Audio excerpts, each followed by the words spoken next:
You know that simple, comforting act of brewing a cup of tea? It feels so familiar, doesn't it? So British. But what if I told you that behind that daily ritual is this incredible story of empires, of addiction, and an economic imbalance that stretches back for centuries and is still going on today? Let's dig in and uncover the hidden cost in your cup. I want to start with just one number, 1 pence. That's it. So, what could this possibly represent? Well, it turns out it's the key to this entire story. That's right. For every single box of tea that you might pick up at the supermarket, the person who actually picked the leaves, the very first and maybe most important step in the whole chain, gets just a single penny of the final price. So, the question is pretty obvious. Where in the world does the rest of the money go? Well, the breakdown is pretty staggering. A massive 86% of the value, the vast majority of the money, is captured by the retailers and the big tea blending companies, right at the end of the chain. And the workers doing the actual physical labor, they get less than 1%.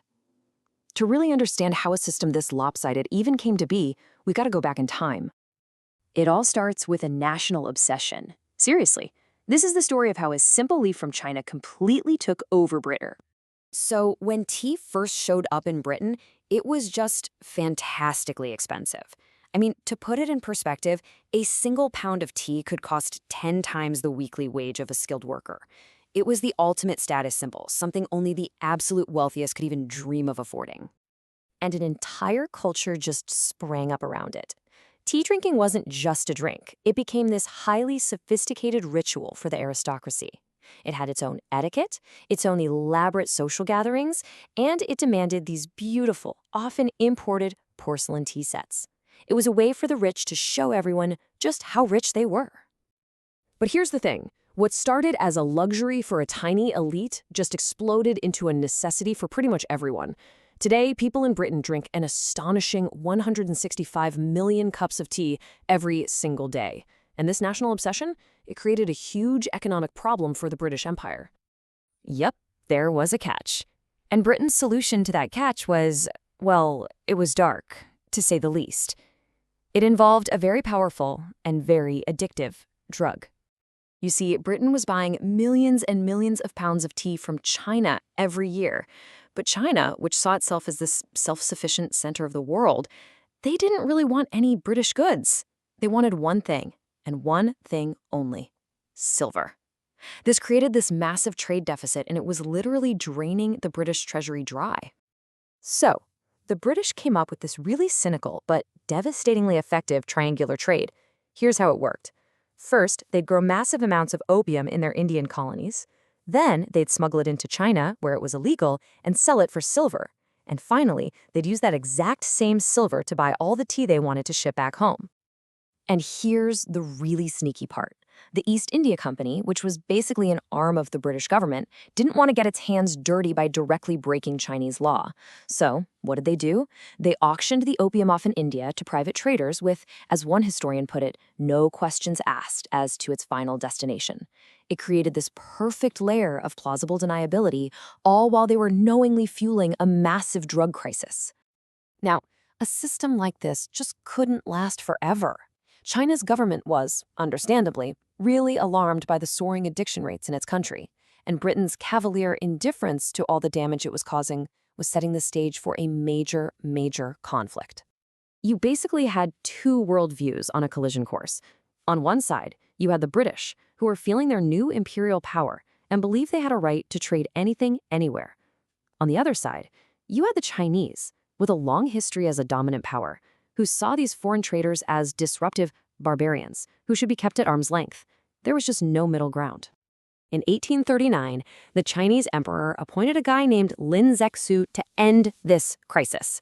He even wrote this powerful letter to Queen Victoria, which she probably never even saw, asking a really direct question.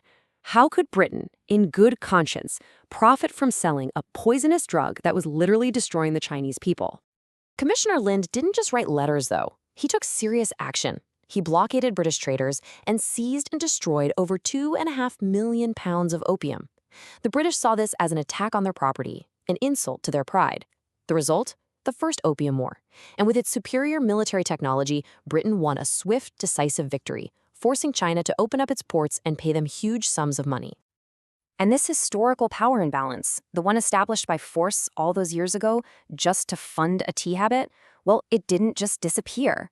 It set a pattern that continues to echo in the global tea trade today. So, okay, that was the history. But what about right now? What do the lives of the people who pick our tea actually look like today, in the 21st century? Well, the reality on tea plantations in places like India and Kenya is frankly one of grueling and often dangerous conditions. For example, it's really common for workers to have to spray pesticides without any kind of protective gear, which is, a massive health hazard. The problems are totally systemic. Wages are often less than half of what's considered a living wage, which means families can't afford decent food, housing, or healthcare. Workers get stuck on these insecure, temporary contracts, sometimes for years, which denies them basic rights like sick pay. And when parents can't afford school fees, their kids are often forced to drop out, which just traps the next generation in that exact same cycle of poverty. And this isn't an accident, it's practically a strategy. Listen to this quote from a Kenyan worker. They say they've been a casual worker for 10 years, signing 3-month contracts, but the management makes sure they never actually complete the 3 months. They're exploiting a loophole to avoid ever having to give them the rights of a permanent employee for a decade. These poor conditions, they extend way beyond the fields. Housing is often terrible, and without basic sanitation or safe drinking water, preventable diseases like cholera are just rampant. It's just another layer of hardship on top of everything else. And it all comes back to this. The whole economic structure of the tea trade today is a direct legacy of that power imbalance set up during the Age of Empire. The methods have changed, sure, but the result is pretty much the same. Big multinational corporations and retailers capture the vast majority of the profits, while the workers actually growing and picking the tea still get a tiny, tiny fraction. It's a pretty sobering thought, isn't it?